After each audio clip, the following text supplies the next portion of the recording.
তো good morning বন্ধুরা, আমি ডিরেক্ট মার্কেটিংয়ে কাজ করি।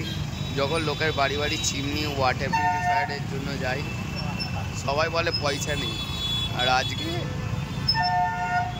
আজকে আপনারা খাসির মাংসের দোকানে খালি ভিড়টা দেখে নিন। লোকের কাছে পয়সা নেই, এটা হলো লোকের কাছে পয়সা না থাকার কারণ। দেখুন গাইস, কত ভিড়। আর আমরা যখন নকিংয়ে যাই লোকের বাড়ি বাড়ি, এখন হবে না, লোকের হাতে পয়সা নেই, এইসব বলে গাইস। তো আমাদের সাথে থাকবেন। আমার ইউটিউবের নাম হলো বাপের ছেলে ইউটিউবার।